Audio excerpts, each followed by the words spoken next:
Good morning. Welcome to this meeting of the Babergh Planning Committee. I will now ask the Governance Officer to read out the domestic arrangements. Claire, thank you. Thank you, Chair. This meeting will be broadcast live to the internet and will be capable of repeated viewing. The whole of the meeting will be recorded except where there are confidential or exempt items. Any member of the public attending the meeting objects to being filmed, please advise us immediately and we will ensure that they are not included in the filming. Members of the public and press may record, film, photograph or broadcast this meeting when the public and the press are not lawfully excluded. If you're intending to do so, please could you inform me? No. May I request that mobile phones are on silent or switched off and that your laptops are switched to silent. If you hear the fire alarm, please leave the building immediately via a fire exit, which is over that side, and make your way to the assembly point at Ipswich Town Football Ground. Thank you. Thank you, Claire. Some introductions this morning. With us we have our Area Planning Manager, Mark Russell. Our Legal Officer is Ian Dupre. And our Case Officers are Linda Bacon and Owen Fairs. Claire, you've already read. Can I move on to the agenda? Thank you. Do you have any apologies for absence? Thank you, Chair. We have apologies from Councillor Margaret Maybury and Councillor Rees is substituting, and apologies from Councillor Catherine Grandon and Councillor Malvisi is substituting. Thank you. To receive declarations of disclosable pecuniary interests and other registrable and non-registrable interests by members. Are there any to declare? Councillor Rees.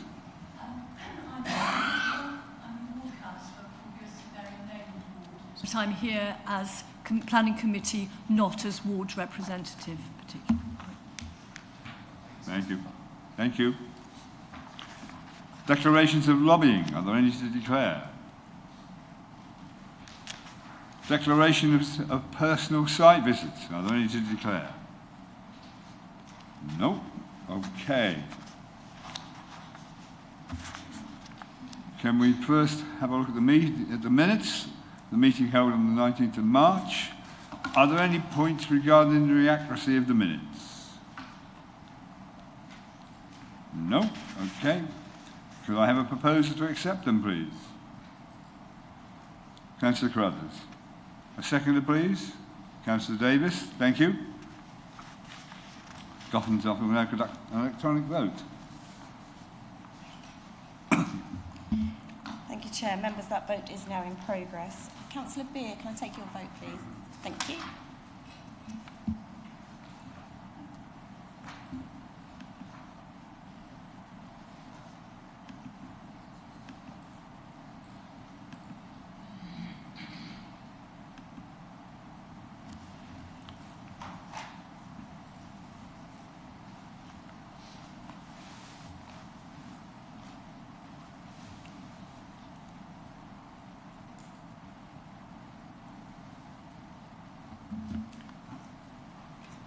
Councillor Osborne, your vote's not come through. Can I take it verbally, please?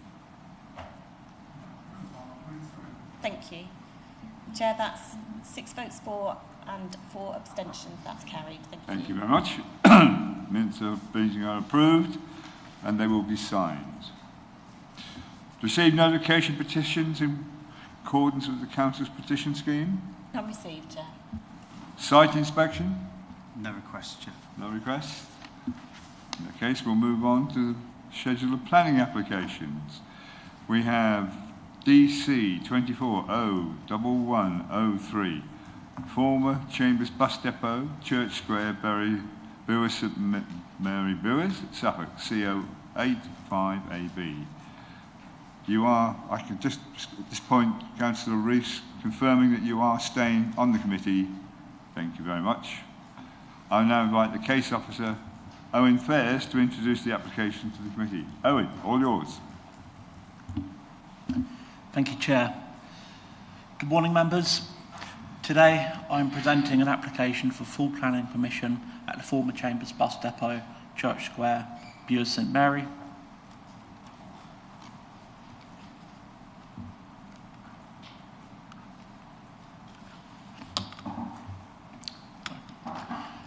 For the construction of a commercial unit and a total of 14 residential units, including the modernisation of an existing residential unit with associated infrastructure following the partial demolition and restoration of the former bus depot and house.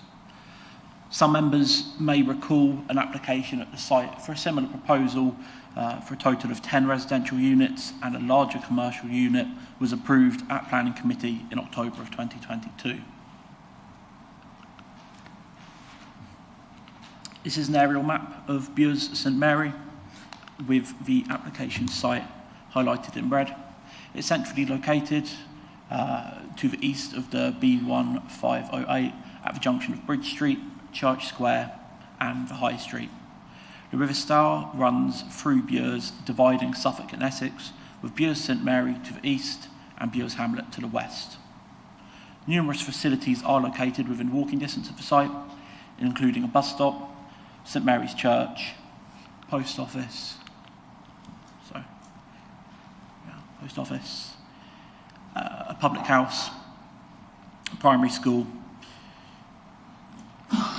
Bures Community Centre, public car parks, and a train station located within Bures Hamlet.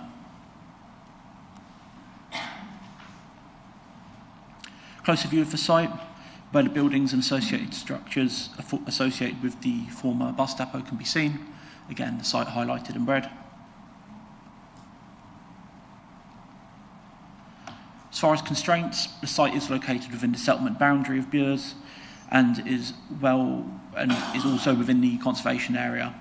There are also numerous listed buildings located near to the site, including the Grade 1 listed St Mary's Church to the southwest, as seen in green. The site location plan, the application site outlined in red, and again, some of the existing buildings and equipment associated with the former bus depot can be seen.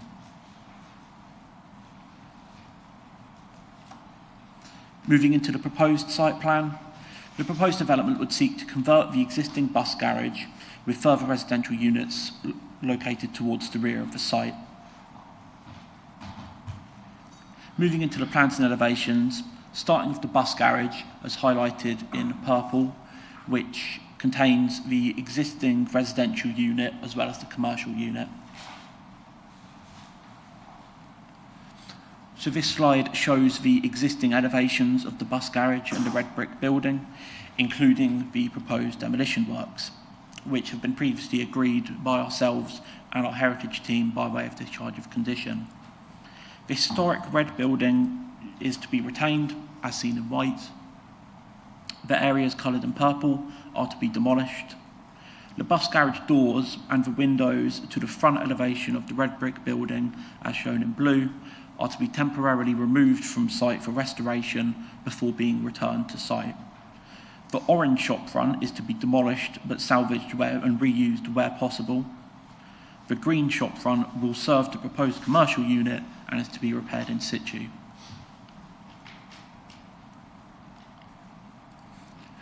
This slide shows the proposed elevations of the bus garage and the red brick building, which consists of plots 1 through 6, as well as the commercial unit. The external painted signage, as detailed in para 7.11 of your agenda, is shown to the side elevation, which will explain the history of the buildings and HC Chambers, the former bus depot, helping preserve the heritage value of the building, details of which would be agreed by condition. This slide shows the proposed rear elevations of the bus garage.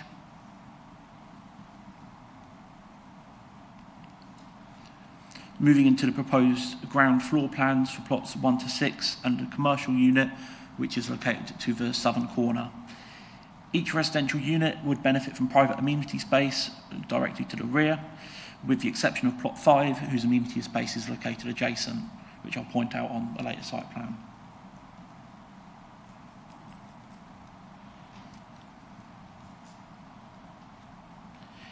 This slide shows the proposed first floor plans for plots 1 through 6, where plot 5 can now be seen above the commercial unit to the southern corner. Plots 1 through 6 consist of 2 two-bed units, which includes the refurbishment of the existing residential unit, and 4 three-bed units.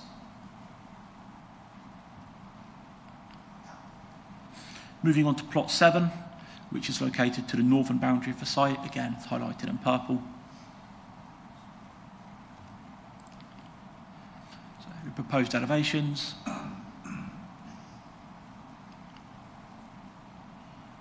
And proposed floor plans. Plot 7 is a 1-bedroom dwelling. Moving on to plots 8 and 9, which again highlighted in purple, which are located further along the northern site boundary.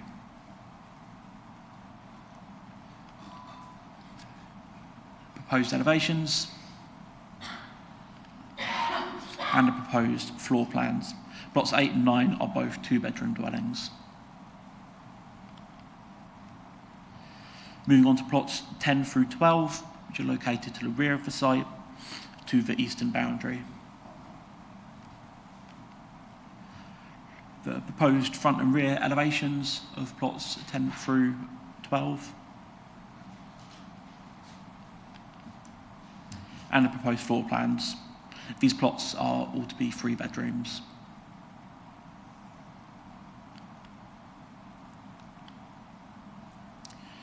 Moving on to plot 13, which is located to the southern site boundary. And again, the proposed plans and elevations for plot 13, which is a 3-bedroom dwelling. Finally, plot 14, which is located along the southern boundary, to which directly south you can see, and I'll highlight in red, this space here is plot 5's amenity space.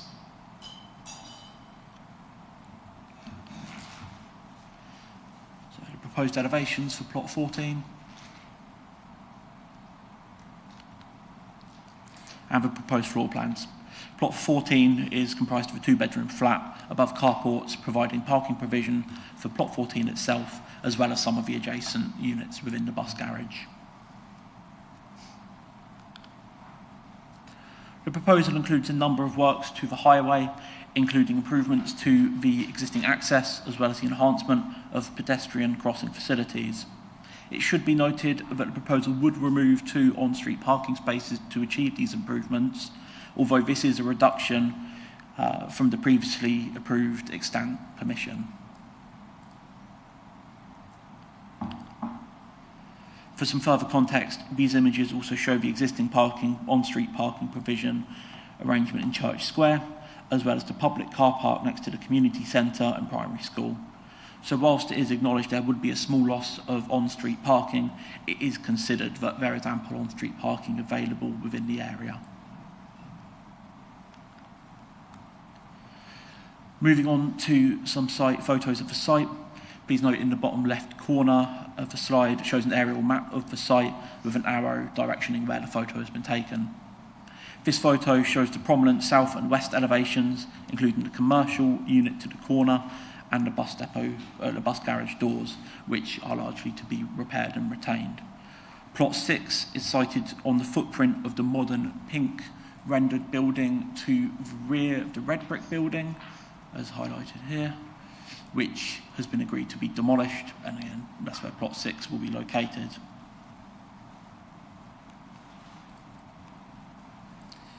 These are the large shutter doors associated with the former bus garage, as well as the historic single-storey shop front, which is to be demolished but retained and reused where possible. This photo shows the current makeup of the site, including the array of equipment and buildings and hard standing associated with the former bus depot. Finally, these photos are taken from towards the rear of the site, looking back across towards the bus garage, and you should also be able to see that in the foreground you can make out St Mary's Church.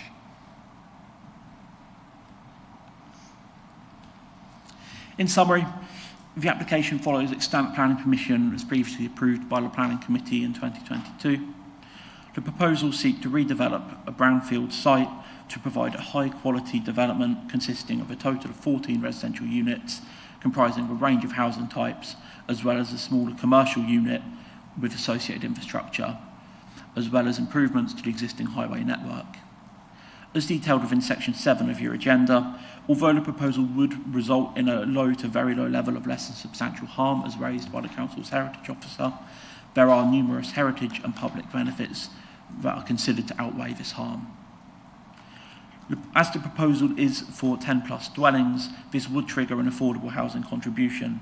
However, as detailed within paras 3.3 through 3.6 of your agenda, an agreed viability assessment has been externally examined by a third-party consultant who has concluded that an affordable housing contribution should not be sought on viability grounds. The Council therefore accept that an affordable housing contribution would not be required for this application.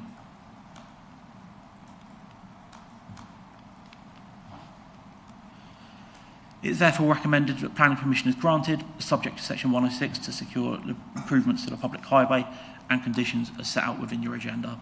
Thank you. Thank you, Owen. Are there any questions for the officer? Councillor Beer.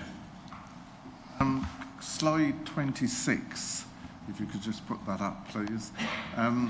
I seem to remember when this came to us before, Mr. Chairman, and I think I did question it then. I can't remember the result.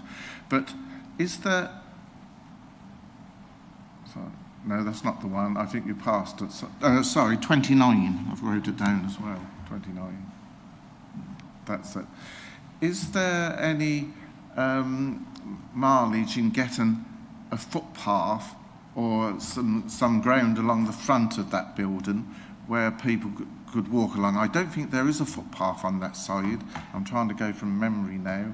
Along the front of the bus garage? Yes. Yeah. If we're developing that, is there any possibility that the applicant would allow us a metre of land all the way along just to create a footpath there? Because whilst I suppose I have to be honest, when I've gone through Bures, I haven't seen anybody trying to walk along that side, but it's just an opportunity while we're there. Surely the developments could all be pushed back, say, a metre, and you could put just a footpath in front of them. I don't know if that's possible, or whether it was considered the last time, because I did bring it up then. Thank you. So, thank you. So, I think there are limited constraints with regard to the existing highway network. So, it's quite a tight bend, the corner kind of coming round that site. I think by retaining the bus garage, that is currently in quite close proximity to that highway. So I wouldn't suggest that there is typically scope for a footpath to be of a sufficient width to be included along the frontage directly in front of the bus garage. However, as seen in the highway improvements, there is a build-out proposed to the front of the commercial unit, which is right here, which has again previously been agreed, but is considered to provide a sort of safer access and egress to the commercial unit for future visitors. If I could just come back, Mr. Chairman, yes, I understand that and see that, but it's just that we've got the opportunity to create a footpath along there whilst it's being redeveloped, and because it is the narrowest point, and big lorries still come round there and what have you, that if they've got a bit of a footpath and there's no one on it, they could mount it if they had to, whereas at the moment they've got no real escape there. And I just think it's a missed opportunity when you're doing this sort of thing, but I think that's what you gave us last time, was that build out. But I'd have liked the footpath to have gone a little bit further along. Thank you.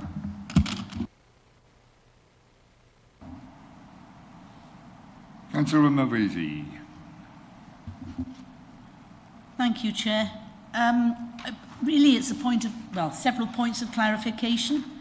Given when this site was operational, environmental regulations would not have been as strict. And while there was a build of a bus cleaning plant, I haven't found anything in the documents that tells me how they're going to remove a 3-tank interceptor, because that's what would be required for a vehicle cleaning facility.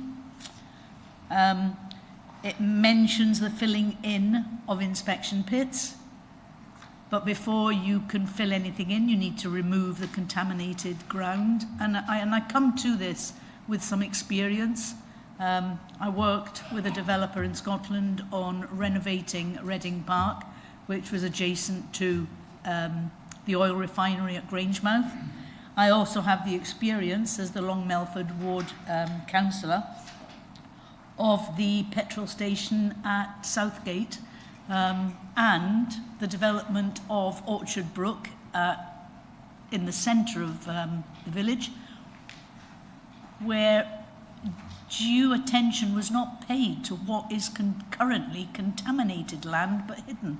So is there anything in these papers, in this proposal, that covers the points that I've just made? Thank you. So, again, as you made aware, it's likely to be a very contaminated site given its previous usage. That's something we have been in discussions with our environmental health team about, and we have proposed conditions to tackle the remediation to better understand the quality of the ground, so that we can try and resolve any potential contamination issues to ensure that the ground quality is then sufficient moving forward. An oil filter can contaminate 4 football pitches, so a bus oil filter is a lot bigger than a car oil filter. So I think as far as a lot of the ground... And this is an opportunity to cleanse the site and produce something that's environmentally sound. Exactly, and that's where, again, by condition, obviously a lot of the stuff within the ground is going to be stuff that's going to be uncovered during the course of the development, and so that's where we have a condition in place to ensure that these matters can be addressed. Okay, thank you very much. Thank you.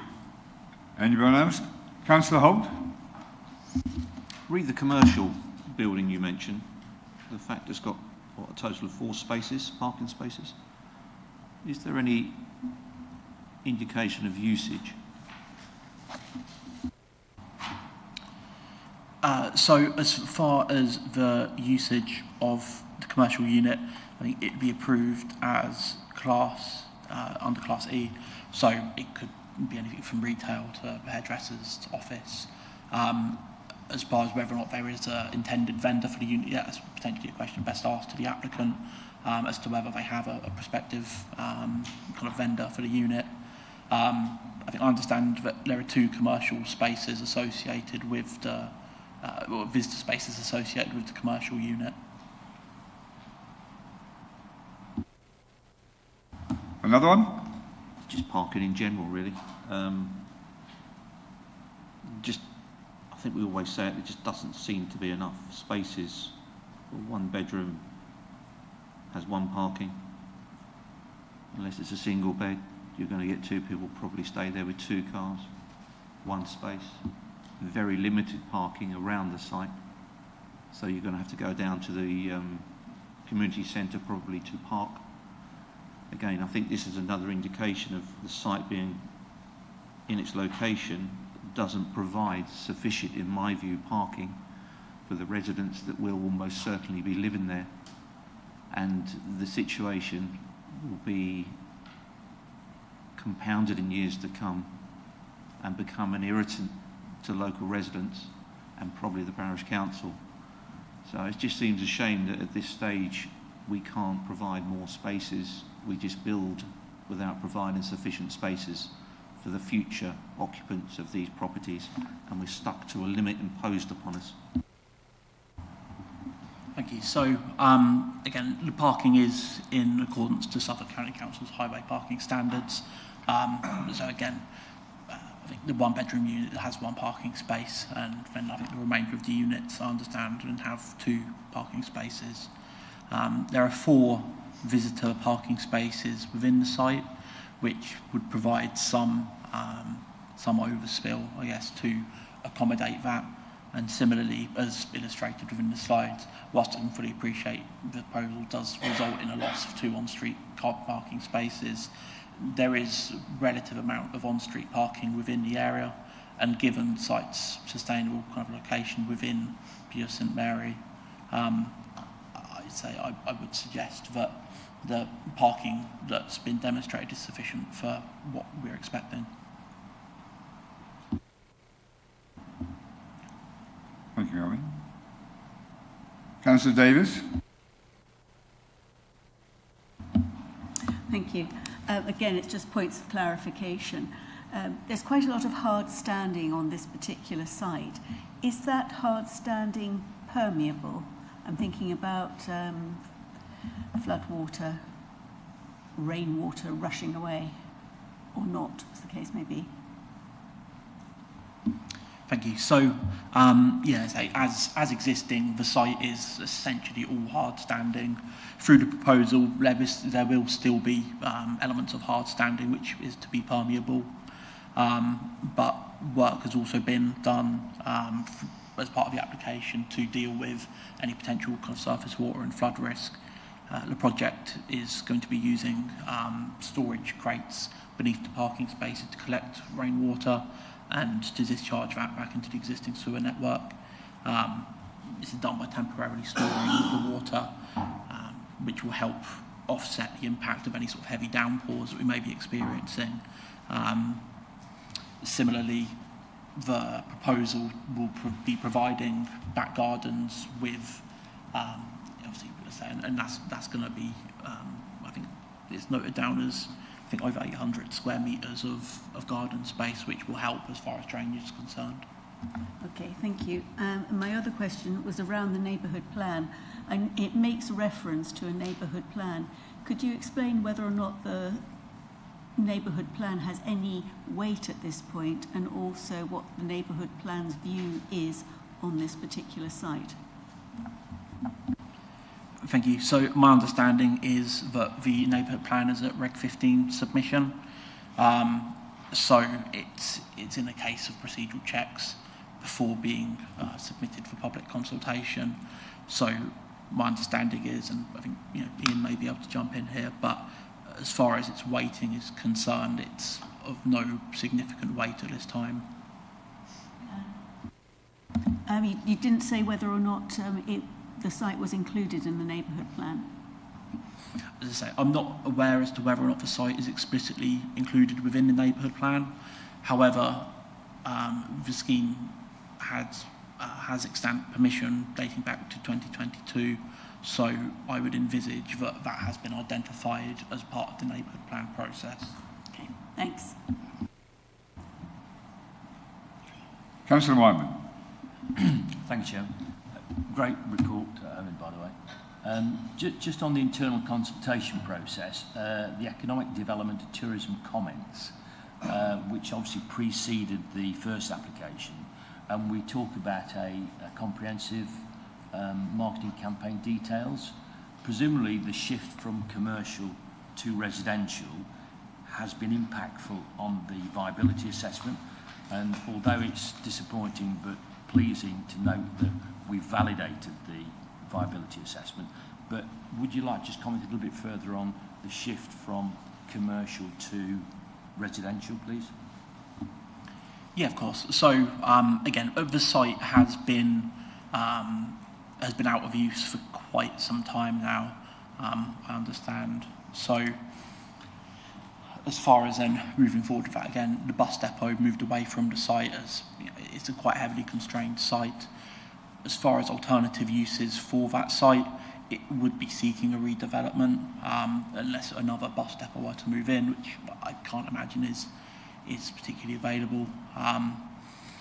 So it's a case of then making the best use of the site whilst retaining the commercial unit that we have on the site and retaining that. The previous scheme obviously proposed a larger commercial unit which kind of retained that commercial element. However, for reasons I believe outside of the sort of application sort of determination, that that fell through and that wasn't brought forward. And then given further reasons as far as viability is concerned, I think then that's led to where the proposal is today. Perfect, thanks. Chair, if members have finished for the time being, may I just quickly, through you, ask Owen that we, following up Councillor Holt's question that you answered, so it's as the commercial use is Class E, so what would have been the old B1, what people used to call light industrial, an industrial use that would be generally be considered suitable in a residential area, which obviously isn't surprising given the rest of the development. So Class E, I think, as you said, is extremely broad. You're not advising we're not advising members to impose any restriction on the use classes order, are we? If I've read this properly, no. So I needn't read the whole of Class E out, but it is, as we all know, it's a very broad use class. So in future there could be a lot of possible changes, but that's often the case nowadays. Thank you. Thank you, Ian. No more questions? Then we'll move on. We have public speakers. We have no one from the parish council. We have no objectors. We have no supporter. But I understand we have the agent, Mr. Sam Brown. You have 3 minutes to address the committee. Thank you. Okay. Thank you for the opportunity to speak in support of this application. As you've been made aware, this is an iconic building in the centre of Bures and has been empty for many years and is now looking very tired and unloved. Due to the age of the building and its potential use as a bus depot and maintenance garage, there are some significant challenges to overcome in removing controlled materials and dealing with the contamination caused by the site's previous use. As you're also aware, we received unanimous support from yourselves 3 years ago to develop this site as a mixed-use residential and retail development, which we plan to commence works on immediately. The original scheme was designed in conjunction with a national grocery retailer who was ready to take the tenancy of the convenience store once planning was received. The value of this tenancy was vital to help with the considerable cost in demolition and decontamination works. Unfortunately, due to the retailer's change in aspiration brought about by our change in shopping habits post-COVID and the change in the economic landscape, the retailer withdrew their offer at the point where we were progressing with the final agreement with them. We spent a considerable amount of time marketing the retail unit, but unfortunately, due to all other retailers' aspirations changing, this meant that the development was undeliverable from a viability perspective. We've spent the past years, post this frustrating situation, working with our architect Mark Perkins to design the scheme. Mark has previously designed nearby similar schemes in Bures, and he is very experienced in designing high-quality schemes that sit comfortably with the existing neighbourhoods, working sympathetically with the existing structures and creating new structures that complement the surrounding buildings, selecting traditional materials that will stand the test of time with minimal maintenance. We now sit before you with a revised high-quality scheme that comprises 14 much-needed homes and a small commercial unit, a scheme which is deliverable and of which we believe will transform this tired site and enhance the centre of Bures for the future. We're pleased to say that we have worked closely with the planning officers, housing team and the environmental team here at Babergh, with Suffolk County Highways, the surrounding neighbours, the parish council, Suffolk and Anglia Water, achieving everything that has been asked to find solutions to the challenges this site presents. The scheme represents how we should be working collaboratively as an industry to regenerate brownfield sites and provide new homes and employment opportunities in accordance with the central government's agenda, whilst providing monetary contributions in support of local schools, healthcare and infrastructure through the SIL levy scheme. Your planning officer has recommended this scheme for approval, and we now ask for your support so that we can progress with this scheme very quickly. Thank you. Thank you. Any questions? Councillor Register.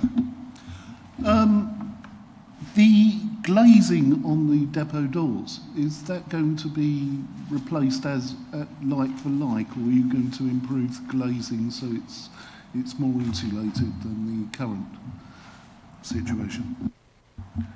I believe it will have to be replaced with heritage glazing, but the garage doors will remain as a facade. We actually, because they've got no thermal property or anything, they will basically be a facade with the envelope of the buildings being contained behind them, because obviously this has got to comply with current building regulations.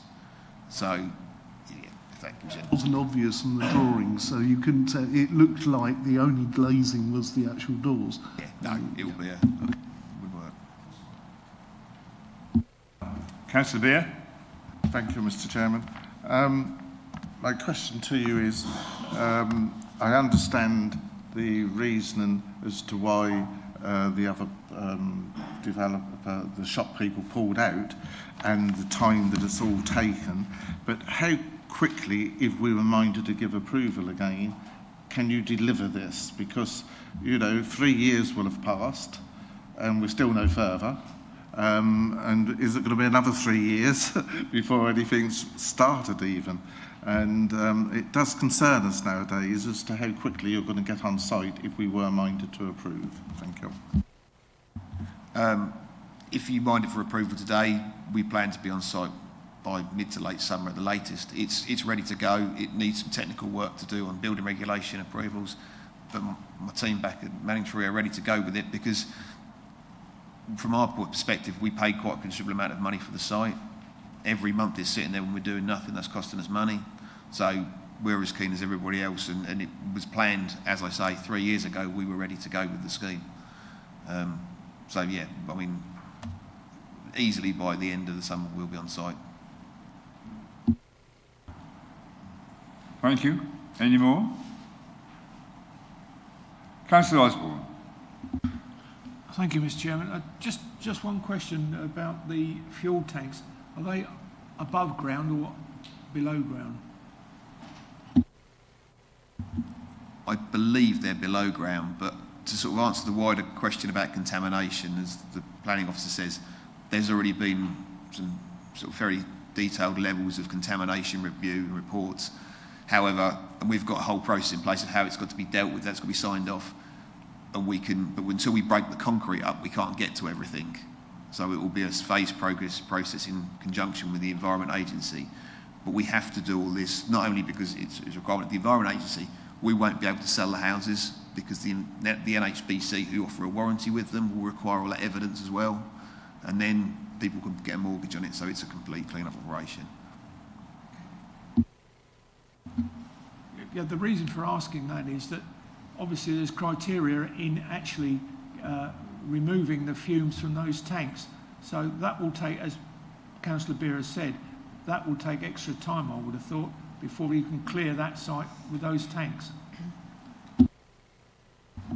Yes, it will be a fairly, the demolition and the clean-up will be a slow phased process. It's not the same as starting a greenfield project.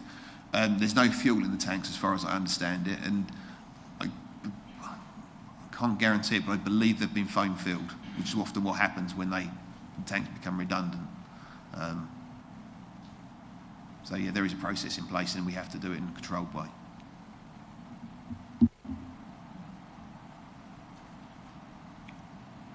Councillor Rees. Thank you, Chairman.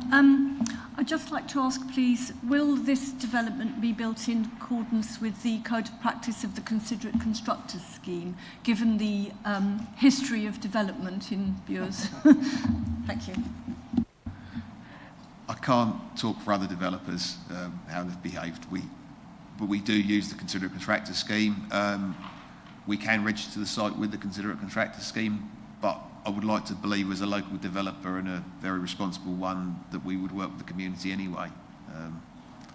Like I say, we're quite happy if you want to put that in as a condition. It's a small payment we pay and they give us a sign and a phone number. I understand it's something that as the council we encourage, and so I think I would like to have that put in, please.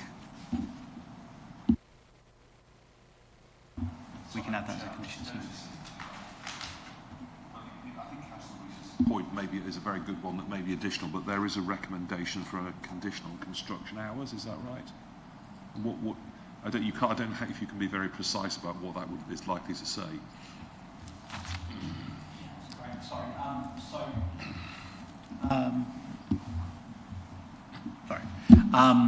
Yeah, no, so that's great. We have recommended a conditional construction hours. There is also a condition with regard to neighbour notification, so that the immediate neighbours would be notified kind of prior to work starting to make them aware of construction.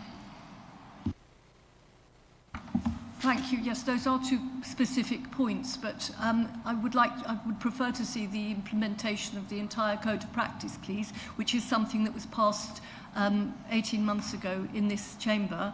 as something that we either encourage or recommend. We'll add that to any decision to consider a contractor scheme as a condition. We'll add a condition. Well, that'll have to go through the vote, but yeah, it's noted. It's noted, and we'll...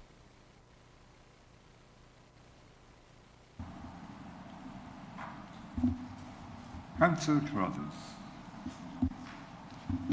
Thank you, Chair. I was looking at the ecological report and saw that there were swifts at one point in the old bus depot. Will there be bird boxes included within the development, especially on the high roof of the bus depot, to replace any habitat that's lost? Thank you. To be honest, I'm not entirely sure on whether there is or not. Usually that is what is recommended. I haven't read the ecology report in detail, but yeah, normally if there is a presence of swifts, they ask for some swift bricks in, which again is not uncommon in any development nowadays, whether it be bird or swift or bat or anything of those type. It would be good to include them. Yeah. Can I ask another quick question? Sorry. I think the officer can give a little bit more on that question. Just clarifying about the bird box. Yeah, so again, we have conditions in place with regard to a biodiversity enhancement layout. So at that time, you would then expect details of what biodiversity enhancements are being provided and where they'd be located, etc. So at that point, I think we would be dealing with what bird boxes are being implemented and where they would be. Quickly, thank you, Chairman. Can I ask about? I have gone through some of the stuff on the website, but I can't remember. What's the heating system going to be for the properties, and are they going to have solar panels at all? Thank you. They'll be heated by air source heat pumps. So traditionally we have an underfloor heating system with an air source heat pump on the ground floor and a radiator system on the first floor, but it's all powered by an air source heat pump. We haven't put PV panels on the roof because it's in a heritage and a conservation location. So and the benefit you get on a modern home for what they are is not as much as it would be on a traditional home. So the air source heat pump with a fabric first construction. So in other words, you insulate the box very well, and you basically it's got a very low heat demand. And then using an air source heat pump is more optimal from an energy performance point of view, but also it would be quite not in keeping with the conservation area to put PV panels on the roof.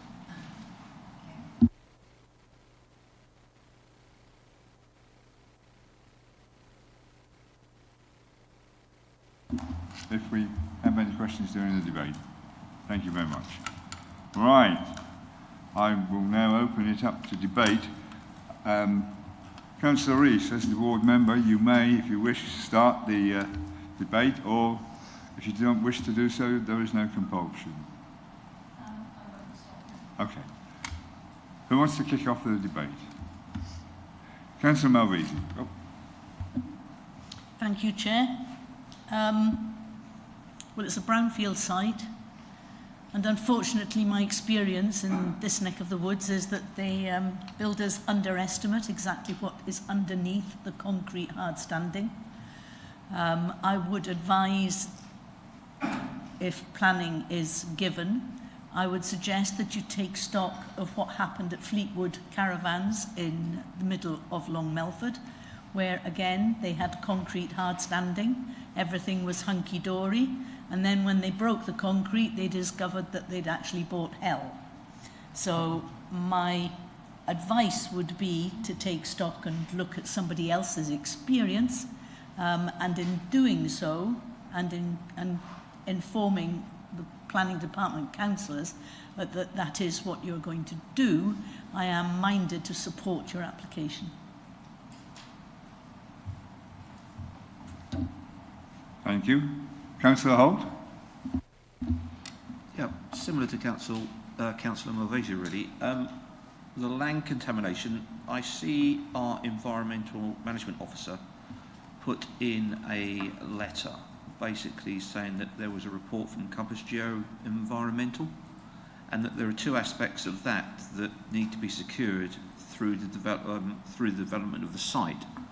So is one of the conditions which I can't work out which one. Is that one of those specifically applying to the two items that Nathan Pittman has picked up, to ensure that the land contamination is thoroughly researched and thoroughly investigated prior to any commencement on site? Because as the applicant has, or the applicant has said, until you break the concrete, you don't really know, but we need to make sure that the condition in place is sufficient for what our officer is recommending with his letter to the planning team.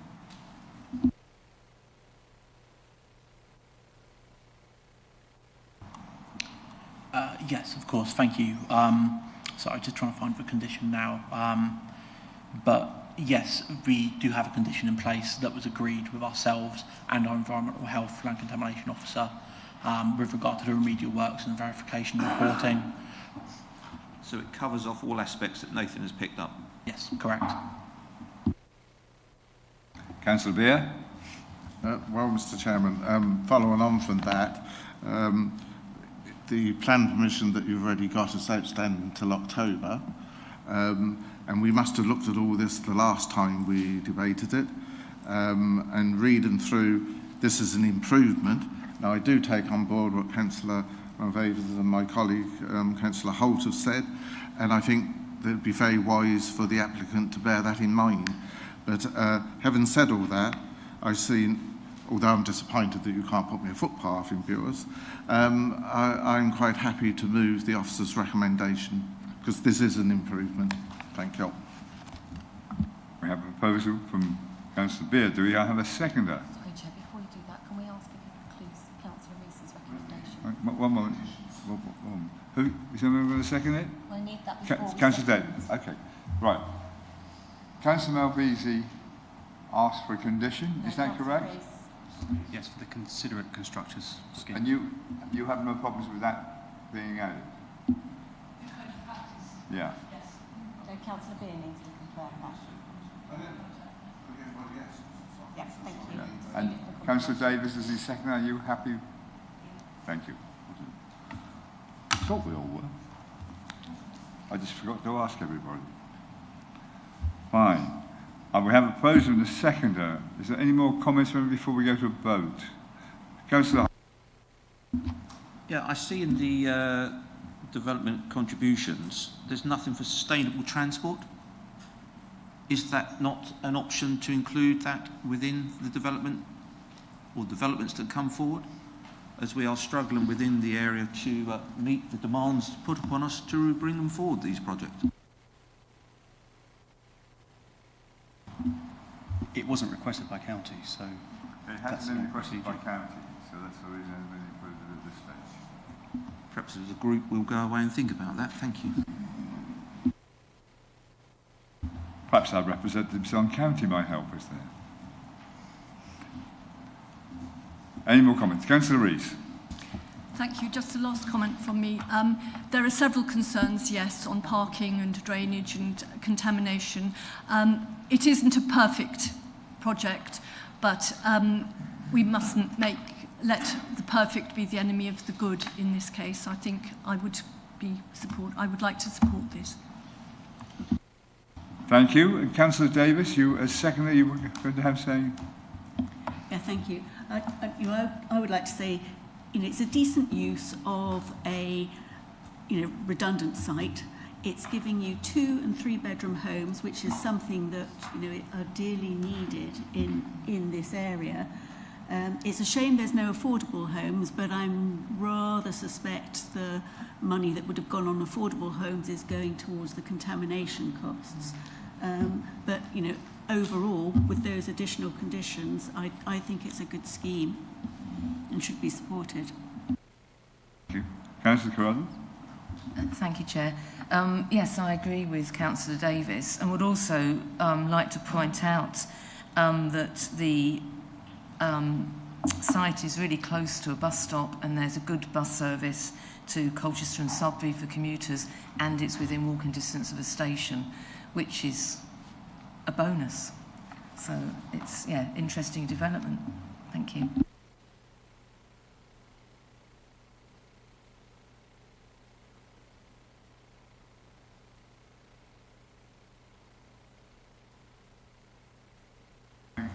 That's it, Chair. It's as per the published papers with the addition of the considerate constructors condition. Okay. And Claire, are you ready to take a vote? We'll take that to an electronic vote. Thank you.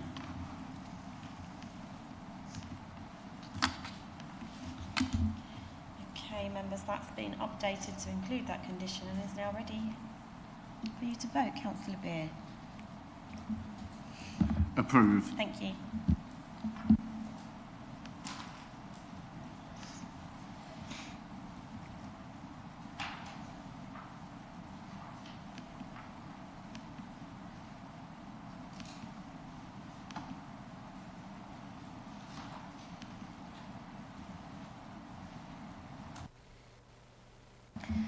Thank you, members. Chair, that's 11 votes for. That's unanimous. Thank you. Thank you very much. Thank you for that. That's Owen's last. Okay. Just before I think we need to have a quick break. I need to get a glass of water. Owen's last showing in the pit down here on a planning day. He's leaving us and moving on to private consultancy. So it means he'll charge you 3 times as much as what he was getting paid here. Thank you very much, Owen. Thank you. Cheers. We will take a break for a refill of glasses. Can I encourage you to be no more than 10 minutes? Thank you.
We restart, everyone. Thank you.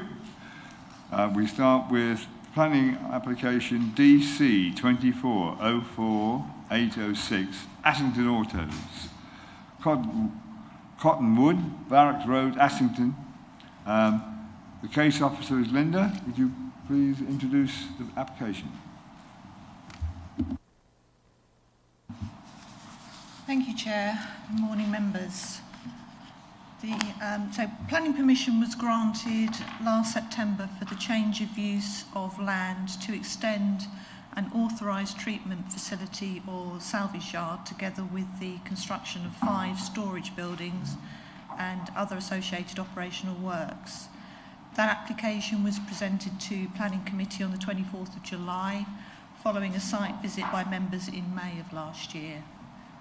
Planning permission was granted subject to 24 planning conditions which were imposed to secure significant improvements on current noise impacts whilst also allowing the salvage facility to continue to operate, expand without presenting a flood or pollution risk or cause unacceptable harm to biodiversity or the wider landscape setting. Several conditions were imposed on the original permission on the recommendation of the Council's Environmental Protection Officer. Those conditions were imposed to enable the local planning authority to retain control over development at this site in the interest of neighbouring residential amenity. The application before you seeks to vary 8 of those environmental protection conditions, so the consultation response from environmental protection is a key consideration in this case.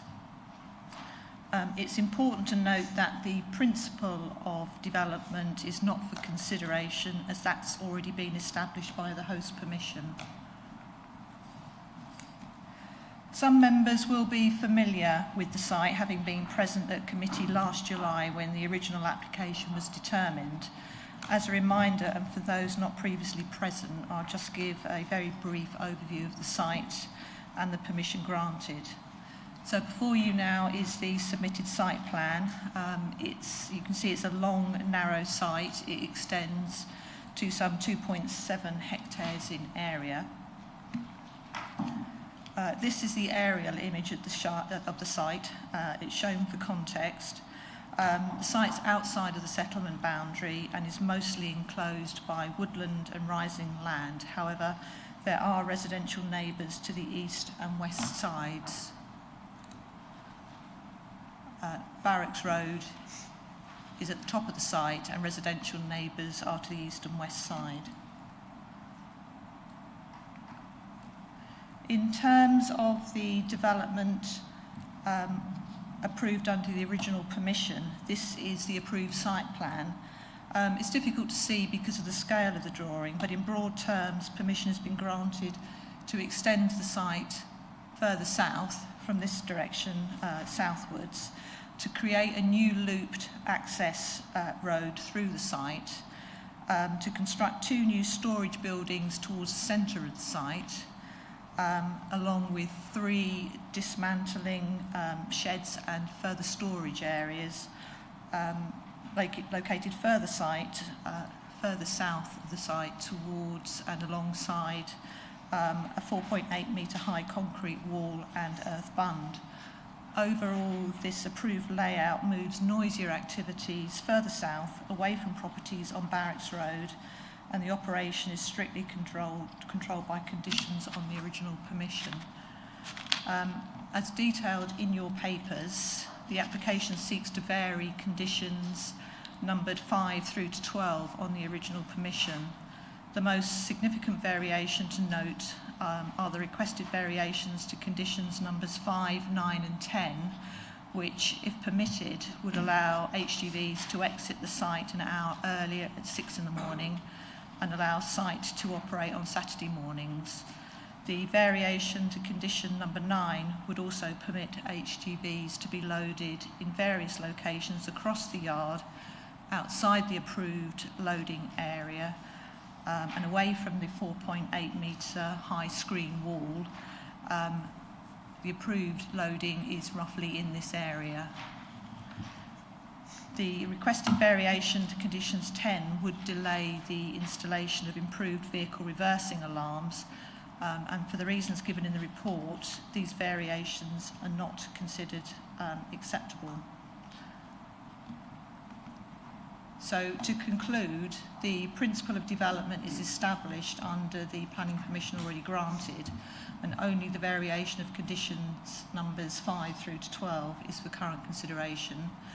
The current application seeks to vary 8 of the conditions imposed on the original, leaving 16 of the 24 original conditions unaltered. The 8 subject conditions were imposed to enable the local planning authority to retain control over the development in the interests of residential amenity within close proximity.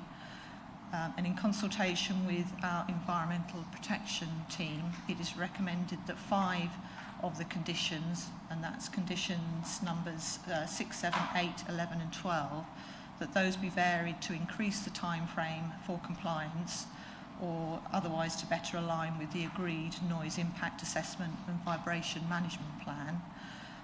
It's also further recommended that the variation of 3 other conditions, and that's conditions 5, 9 and 10, is not accepted, as the proposed variation would result in operational activities that would be materially different to those permitted, which would be detrimental to neighbouring residential amenity. Conditions 5, 9 and 10 should therefore be restated in their original form. The recommendation as per your papers is to grant an amended planning permission subject to 5 varied conditions as set out in full in your committee report. Thank you, members. Thank you, Linda. Any questions for the officer?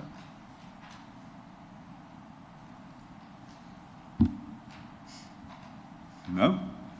Okay.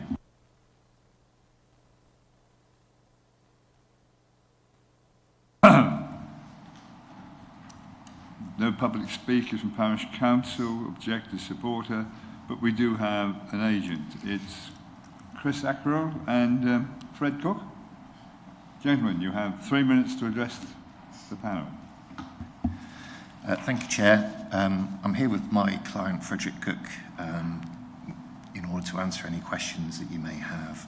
The purpose of this application was to try and align the conditions more closely to how the site would actually be operated. There are still, there remain some issues with the conditions even as amended. In particular, conditions 7, 8 and 11 requires or adds the wording whichever is soonest. So that effectively changes what was a 3-month time period for compliance to a 6-month time period for compliance, which still may not be enough time to allow the development to be built, because this is obviously going to take some time for the full yard to be extended, the new buildings to be put in place, and the noise attenuation measures to be imposed.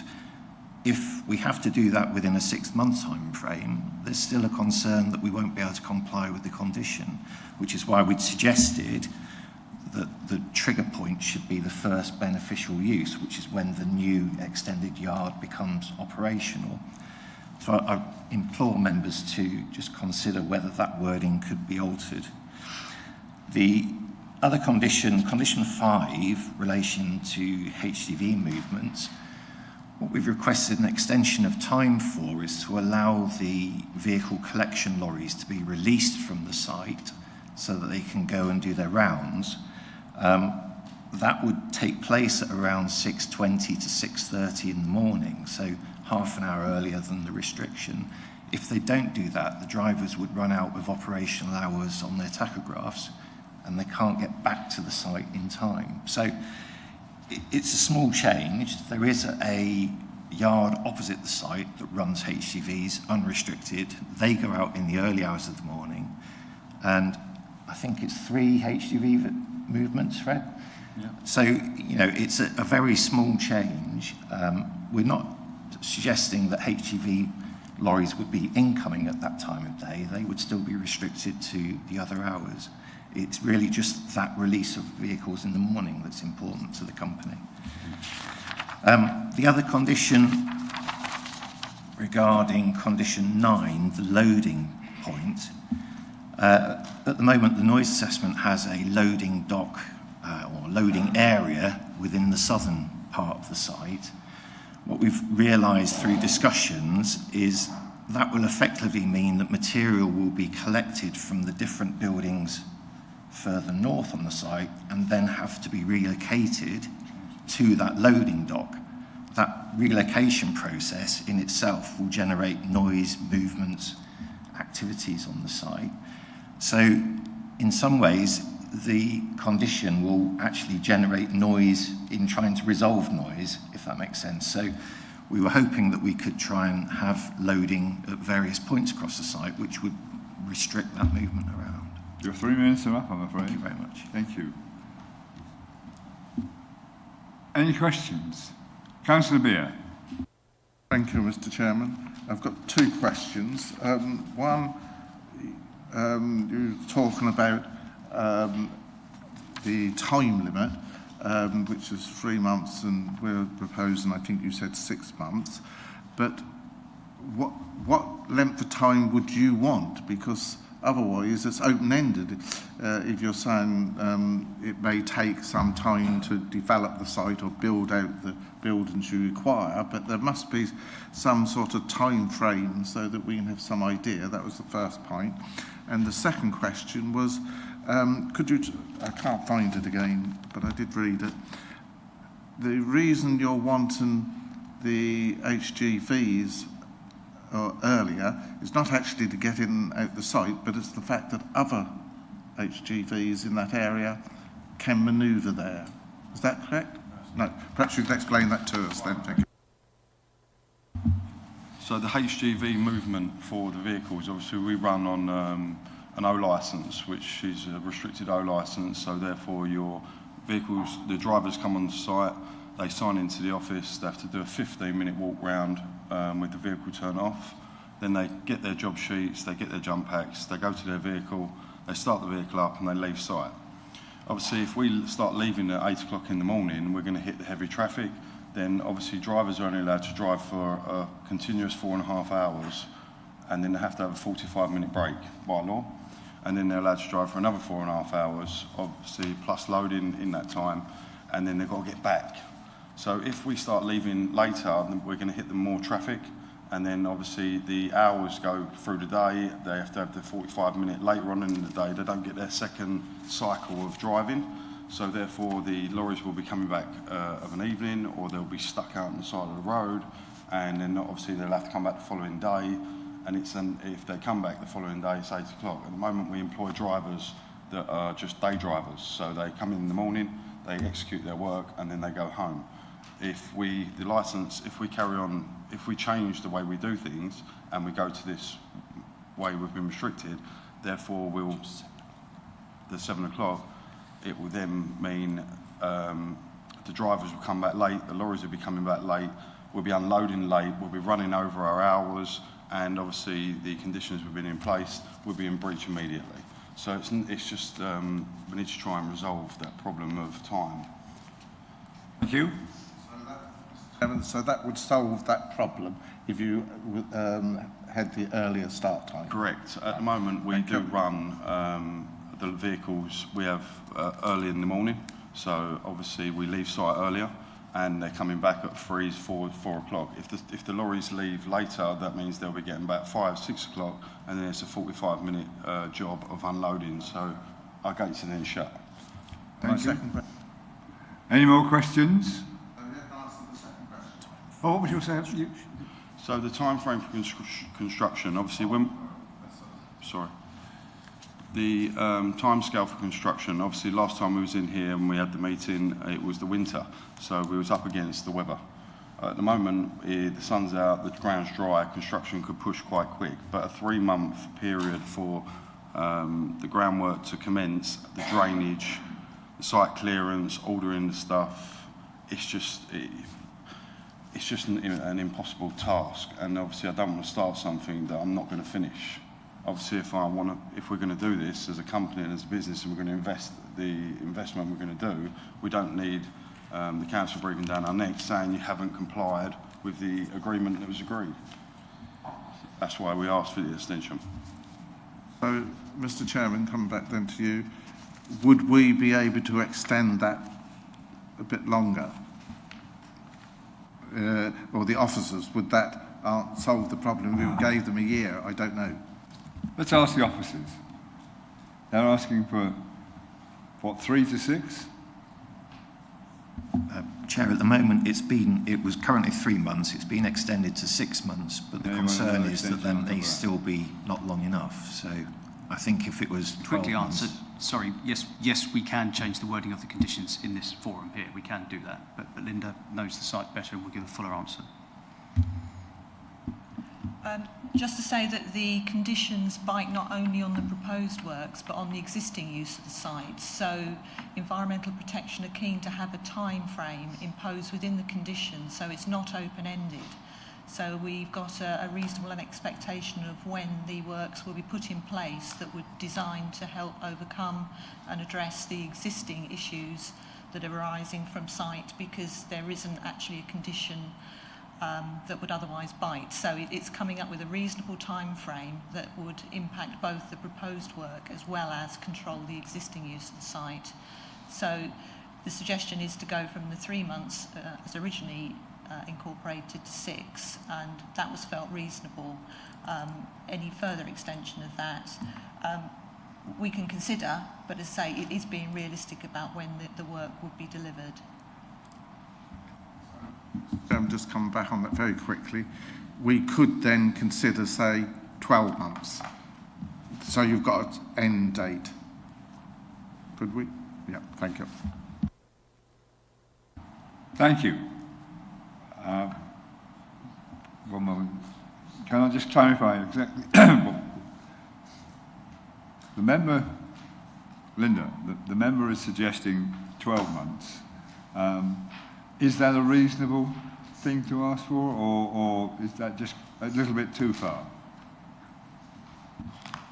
Clearly it's twice what Environmental Protection Officers recommended, because they recommended 6 months. So it's up to the Planning Committee to impose that time frame. So, you know, we can extend it to 12. You've said the words I want you to say. Thank you. Thank you. So you all heard that. It can be extended by us as a committee. How do I handle this? We put it on as a vote? Well, we haven't debated yet, Chair, so we still need to go through the Okay, process. fine. Yeah. Mr. Chairman, could I suggest that we hear whether other members, they may have a view on so many months, and then I'll come back to it later, if that's all right. Well, yeah, I was just trying to establish how we go about this without taking up too much of people's time. And any more comments about the time limit? Councillor Hull. Yeah, do I take it you're on about build-out time? So once you start the site construction or build-out, what you're saying is 6 months is not enough to complete that build-out on the project plan that you've got. Yeah. So my colleagues mentioned 12. Would 9 months? I mean, when you get a contractor in, you're going to know the start date, you're going to know the end date. Yes, there can be some drift. Yeah. But what is a reasonable time, in your opinion, to complete the construction work you need to do to comply? We're not building houses, we're building yards, and obviously foundation is very important. At the moment, what we've been up against the last 12 months with the weather, obviously you putting machines in there, you can make a hell of a mess, which then you've got to walk away from and then wait till it dries to go back to it. So obviously the 12-month period from beginning to completion, I think, would be fair on all parties. You know. Chair? I'm just wary of 12 months because you're going into the winter again. Whereas you've got the summer, 9 months, in my view, would take you up to Christmas. If you have a developer, a contractor in mind, you will have a term that site will be delivered in. I appreciate it's not housing, but it's a very similar, it's construction, it's building, it's so I'm a bit wary of 12, but certainly if there was an extension to offer you some sort of flexibility, I would suggest 9 might be a more wise solution, because that would, as I say, would take you up to Christmas this year. It will take you to the end of this year to complete the project, which personally I would think would be enough sufficient time to do that.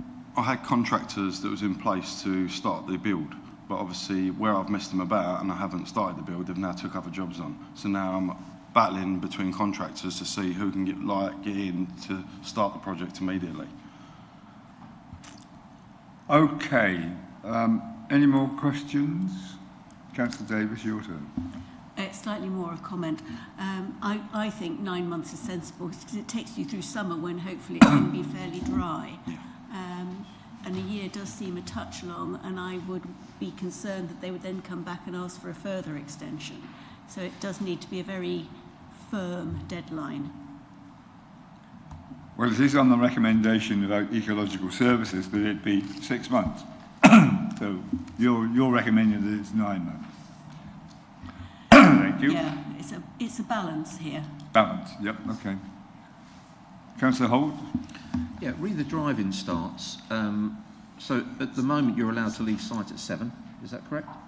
And your drivers come in at what time, 6:30, to check the lorries over? Gates open on site, reason we are for 6 o'clock is that is when the gate is open. Some people turn up at 10 past, some people turn up at 1/2 Yeah. Then they have to have a 15-minute on site with the digital tacho card in the lorry, which they're not allowed to drive, and then they have to do a visual and a walk-round inspection. Once they've done that, they then can leave site. That's just, I thought you said they don't leave till 8, but actually if they start 6:30, they can leave site at 7, can't they? It's just not, you would prefer them to get on the road sooner. It's not me that's asking for the time, it's the drivers, because the drivers have got families at home, and obviously if they're there at 6, that means they're leaving the house at 5 o'clock in the morning, and they're not getting back till 6. It probably wouldn't last 3 months, and I'd lose all my drivers. They go and get a job elsewhere. So it puts the business at jeopardy. That's why we're asking for this to be changed. Thank you. Councillor Carruthers. Thank you, Chair. Just out of interest, where do the drivers pick up the cars from, and what kind of area does your firm cover? So we cover the whole of East Anglia, and we do York Council abandoned and nuisance vehicle collection as well, and we go down to Essex, and we go over to Cambridge, and we go all the way up to Peterborough and Norfolk. So it's quite a large scale, yeah. So the idea was the bigger lorries leave site in the morning and they don't come back to their full. Where before we used to use smaller vehicles, but we've obviously adapted to resolve the problems instead of the back and forwards. Thank you. Are they sort of big car transporter lorries? Yes, That's they're not the big articulated ones. These are called rigid. So they're an 8-car rigid car collection vehicle. Yes, correct. Thank you. Councillor David. Yeah, just for clarification, are you asking for this change in hours of opening at the start of the day for the Saturday as well? No. So Saturdays it is just for tidying up and for local public, builders and farmers to bring their scrap in. There is no movement of any of my vehicles apart from if we're called on by the police or local fire brigade to go and help with an incident. And yeah, so there's no movement. There'll be nothing being loaded on a Saturday. So the loading of any goods leaving site will be from a Monday to a Friday. Could I just add on that point, on the Saturdays, Assington Autos sometimes have people delivering scrap to them on a Saturday morning. So farmers, for example, may have a load on a trailer. If they can't bring that onto site for it to be offloaded, the risk is that they may choose to deliver it to the gate and offload the material or the vehicle at the gate onto the road. And we don't want that to happen. So that's the reason for the change in the condition to allow vehicle movement onto the site on a Saturday morning. Thank you, gentlemen. Councillor Malvesi, you wanted to have a word.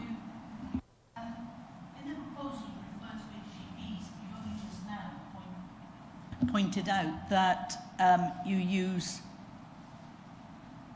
4-tonners, you use rigids, not articulated lorries? No, anything that goes over 3.5 tonne, you have to have they come under a HGV movement. Yeah.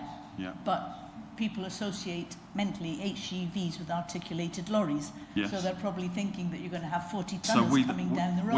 we don't run no articulated vehicles. The only articulated vehicles that come on It's site only are rigids. a subcontractor that collects material from site and then delivers it to where it's sold. And that's a Monday to Friday. I think that's a valid point to take on board, because if people look at HGVs, they think a 40-footer, Yeah. which is a big vehicle, Yeah, and is true. going to churn up an awful lot of muck. Thank you. Thank you. I'm just wondering how we can add that into a decision. But, right. If there's no more questions, we'll move on to debate. Who would like to kick off? Councillor Holt, go on. I don't like something coming back within 9 months of imposing conditions and then having to change those conditions, because we discussed them thoroughly last time. And I personally feel that they were put there for a reason. That reason should be retained. However, I do have sympathy with the 6 o'clock start. If they're exit-only vehicles, I think it's within that industry. I would suggest it's a fairly normal time to start work. So I do have sympathy with the 7 o'clock restriction, but only in the weekdays. So I personally would be in favour of having a 6 o'clock start Monday to Friday on site. So that's a very minor something that I would be obliged to support. The time frame for the build, I would favour a 9 month. I know my colleague has mentioned 12, but again, I stated earlier, I personally feel that's too long. So again, I'm minded, if that was to come forward as a proposal, to amend that to 9 months. But as I say, we were only here in July last year, and we fight for conditions as a committee, and we want to stick to them. We don't put them there for no reason. But on those 2 points alone, I'm certainly minded to have an open mind and possibly support something if it was to come forward as an amendment. Thank you. Councillor Beer? Thank you, Mr. Chairman. I think that we have to be realistic, and I accept what the applicants are saying about the difficulties of the 6 months, the 9 months problem. And we shouldn't sort of put things in the way when we know it's not working. And that's what I firmly believe. So what I'd like to propose, Mr. Chairman, is that we accept the officer's recommendation, and the 2 points that we're sticking at the moment, I agree with the early start at 6 o'clock in the morning, but I'd like members to decide whether they'd go for 12 months, because I think giving them a year is really saying to them, you've got to get your act together. I think 9 months and then we get to Christmas and they've got problems, they've got to come back again. That's not helpful to any business in this day and age. So I would like to propose that we do basically what Councillor Holt has suggested, but I would want the 12-month to be offered to them, and with them being aware that they've really got to get their act together in that time. So I'll propose that and see if I get a seconder. I'll second. Proposed 6, Councillor Rees, seconder. And you want to have a... Yeah, thank you, Mr. Chairman. Yeah, I'll second that, Councillor Beer. I think that is absolutely the correct way of going on this one. Yeah. I'm actually going to second it twice. We have a proposal, Councillor Beer, that we change 6 months to 12. We did the early morning start of 6 o'clock. So we have that. Could we just clarify, there was a discussion there from one of the councillors about what 6 o'clock meant in terms of just leaving and not arriving. We're talking about condition 5 here, I think. Yeah, so it talks about the use. It just says the use. I'm just trying to think which element of that refers only to arrivals of vehicles. I don't know if you're intending to open up all of the use to be that early in the morning, or whether it's just the HG movements shall be limited between 7 and 1700 hours, etc. Do you want it to be finessed so that a 6 o'clock departure only is allowed, as opposed to an arrival? 6 o'clock departure from site. Okay. Those rigid vehicles. Departure. Yep. Okay. Not anything bigger. Departure. Okay. Thank you. So we've got that. So the others were conditions 7, 8 and 11 to read 12 months instead of 6. Yeah. And conditions 5 to refer to a 6 o'clock departure of HGV. Okay, so we have Yeah, if a I can just say, proposal. Chair, I'm just minded that is quite specific, as Mark has just suggested.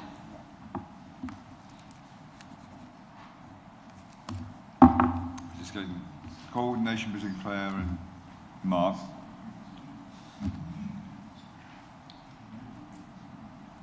Okay, members, I've amended it to be as read out by the area planning manager.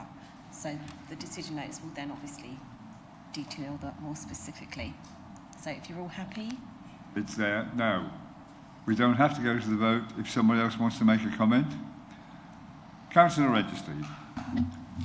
So, I'm not entirely happy with the 6 o'clock start, but I can see the business logic to it, and especially when it gets to tachographs, etc. So I can make sense of that, and whilst it's not ideal because that lane is very narrow and used, as we saw, by dog walkers, etc., it's not ideal. I'll live with that. In terms of the extending the time period, 9 months made sense to me because there was arguments between 6 and 12. 6 is clearly not enough. 12 is sort of like pushing it out too much. 9 makes more sense.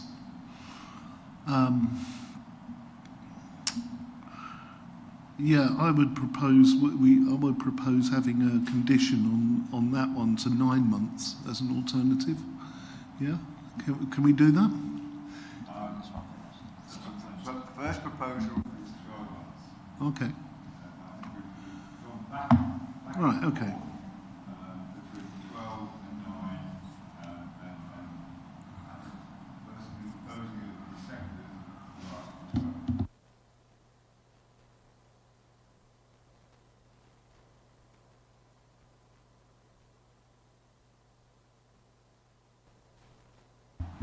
To be part of the debate. And Councillor Rees, I think you want to put something up. Councillor Davis.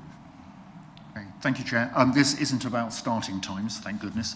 I'd just like us to remember that the bulk of objections to the original planning request was about noise pollution.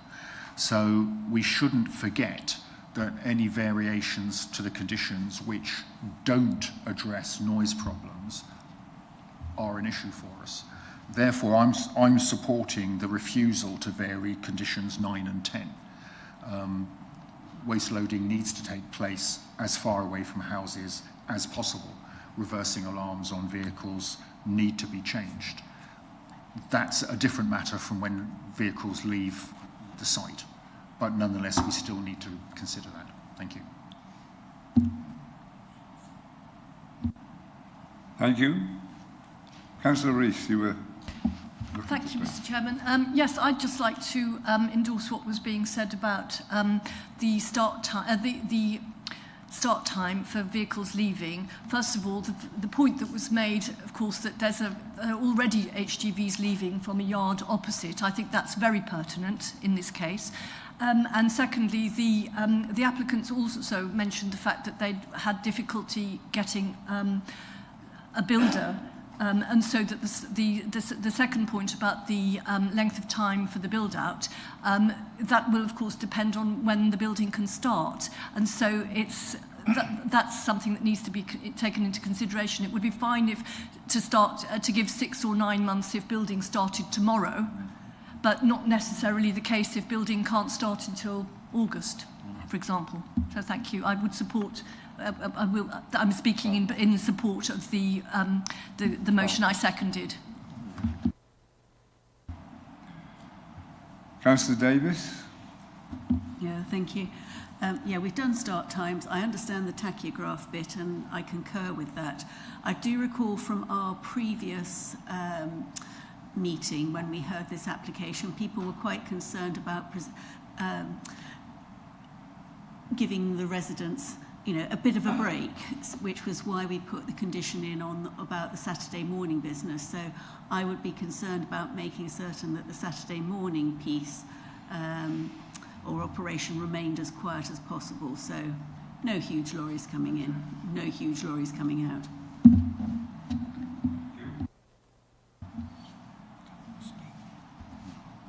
Anyone else? Councillor Wyman, and then Councillor Malvisi, yes? Thank you, Chair. The only comment I would make is it's although the Parish Council put in a really comprehensive report, it's unfortunately not here today to respond to some of the points, particularly Councillor Downing's point over. Just to confirm, the Parish Council were due to speak today, but they're taken on well, so they weren't able to attend. And we didn't know about it until after the meeting had started. That's fine. Nevertheless, the points made by Councillor Bure and his colleagues over there really do talk to making the business reasonably viable, whether it's 9 months or 12 months. I don't think it's that important, really, if I'm completely honest. So I'd be minded to support Councillor Bure's point on 12 months and the 6 a.m. start. Thank you. Councillor Malvisi. Thank you, Chair. Operational hours for anybody who works in logistics, 6 o'clock is pretty normal. You want to get the vehicles out, you want to get them working, earning money, and you want to avoid the traffic jams, because being parked up on the M25 or the M11 or the A14 is not making anybody's purse bulge. It also means that you get heavy vehicles away from when people are getting up and going to school and going to work. So I'm supportive of the change. Thank you.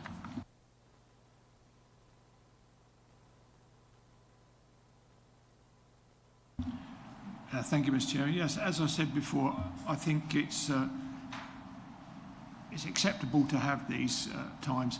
And if we look at the depot for our own waste disposal in Sudbury, they start up at 5:30 in the morning, their lorries, so they can get them going. So, you know, well, we're condemning somebody that has got legitimate problems. Thank you. Thank you. Right, well, we have a proposal on the table. I will ask the planning manager just to finalise what it... Sorry. That was an amendment, was it not?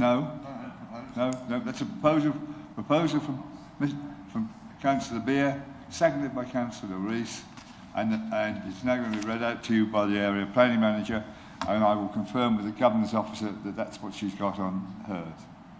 Sorry, we have discussed, we haven't touched on 6, 7, 8, 11. We are all aware of what we're voting for. It's not just, I hope, but the officer should clarify that. Plus the others. Okay. This is the whole thing. These are amendments to the officer's recommendations. Thank you, Chair. So the recommendation is as per the officer's recommendation with the following alterations. Conditions 7, 8 and 11 will read 12 months compliance instead of the previous 6. Condition 5, in reference to HGV movements, will alter that condition to, in terms of Monday to Friday, instead of starting at 7, starting at 6 a.m. Okay? That's the proposal. And I now ask the Governor to take it to an electronic vote. And 6 remains the same, yeah? Sorry? 6 remains the same. Condition 6 remains the same. Yeah. So it's as per, with the It's as per 12-month recommendation, extension, so, yeah. with the addition of option 5, condition 5, which now has the adjusted timing. Sorry, Councillor, you say that again. It's as your recommendation with a 12-month limit, plus condition 5 now has an adjusted time for a 6 o'clock start. 6 a.m. Monday to Friday. Yep, okay, right. Okay, members, that vote is in progress. Councillor Beer. Approve the Thank you. application.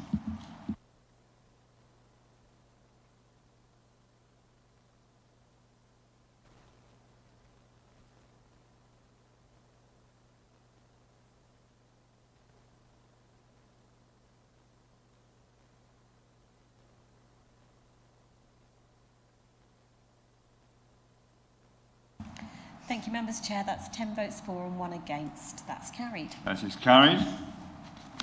Thank you. I now formally close the meeting. Thank you.